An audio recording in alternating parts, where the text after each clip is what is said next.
अहिले नेपालमा कस्तो सुशासन र सुरक्षा आएको रहेछ। अपराधको आरोप लागेका व्यक्ति हाँसी हाँसी मिडियामा आएर बयान दिइरहेका छन्, तर अर्कोतिर पीडित पक्ष भने म खुसी छु भन्दै हिँडेको देखिन्छ। तर मेरो प्रश्न सरकारसँग छ, साँच्चीकै न्याय भएको हो कि पीडितलाई म खुसी छु भन्न लगाएर मुद्दा सकिएको हो? आज म एकछिन सरकारसँग होइन, एउटा बुबाको मनसँग कुरा गर्न चाहन्छु। अहिलेका सम्माननीय प्रधानमन्त्री पनि एउटा सानो बच्चाको बुबा हुनुहुन्छ।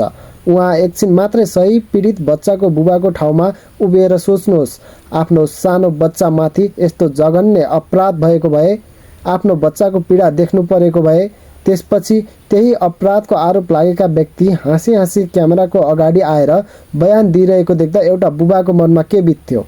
के त्यो पीडा शब्दमा बयान गर्न सकिन्छ?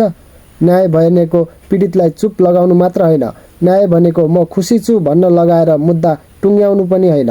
न्याय भनेको यस्तो अपराध गर्नेहरूलाई कानुन अनुसार यस्तो कठोर कारबाही हुनु हो कि फेरि कसैले अर्को निर्दोष बच्चामाथि अपराध गर्ने आँटै नगरोस्। यस्तो जघन्य अपराधको आरोपितलाई कुनै पनि हालतमा छुट दिनु हुँदैन।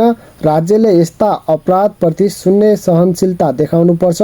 अपराधीहरू हाँसी हाँसी मिडियामा आएर खुसी हुँदै बयान दिने वातावरण बन्यो भने भोलि अरू अपराधीहरूको मनोबल बढ्छ अनि यस्ता घटनाहरू झन् धेरै दोहोरिन सक्छन्। सरकार यो एउटा बच्चाको मात्र प्रश्न होइन, यो आज हरेक आमा बुबाको सुरक्षाको प्रश्न हो। आज एउटा बच्चामाथि अन्याय हुँदा हामी मन बस्यौँ भने भोलि यही पीडा हाम्रो घरको ढोकासम्म नआउला भन्न सकिँदैन। त्यसैले हामीलाई देखावटी न्याय होइन, साँचो न्याय चाहिएको छ। पीडितको आँसुको मूल्य चाहिएको छ। अपराधीलाई उन्मुक्ति होइन, कानुनको पूर्ण र कठोर कारबाही चाहिएको छ। न्याय भएको देखिनु मात्र पर्याप्त छैन, न्याय भएको महसुस पनि हुनुपर्छ।